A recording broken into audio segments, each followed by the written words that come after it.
Hi, this is Richard with FoxAirandHeat.com. We've got a job that we're working on right now. It's a restaurant, and the blower wheel was really dirty.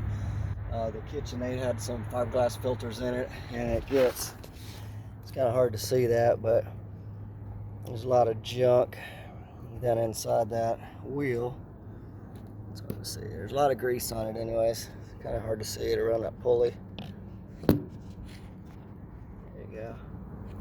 Anyways, what we did is we quoted them for removing the blower assembly and actually cleaning it outside. We're going to actually have to rinse that down with some chemical like a degreaser, and we're going to spray it off with a hose, and that entails taking this whole thing apart. So we're not just taking it and throwing some or getting some nitrogen or spraying some little foam cleaner in there. We're actually taking this thing apart and doing it. So it takes more time to do it that way. It wasn't that expensive to do it, but we're going to do it the right way. Otherwise, you're not going to get that blower wheel clean. So, but it entails taking a bunch of the stuff apart inside of a unit, which most guys aren't going to do.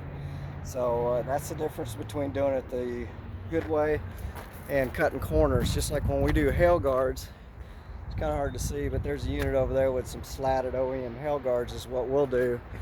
And then we have our competitors will do hail guards like this. They put chicken wire on there, so that's a little safety hazard right there too. But anyways, that's how you cut corners. So if you're looking to get the job done right, give us a holler. It's Richard with FoxAirandHeat.com. We try to do it the right way, but we also price it accordingly. So a lot of these guys, you're actually overpaying for what they're doing because they're actually not doing, they'll charge you for removing the blower, and some guy will come up here and throw a paintbrush in it or whatever, and that's how they'll finish it. So we're actually trying to save you money. We're trying to educate you on what these guys get away with. We see it all the time.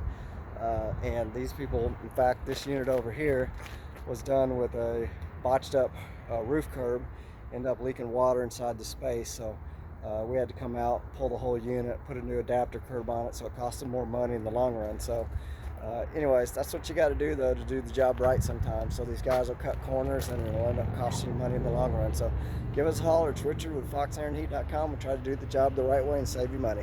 Thanks for watching.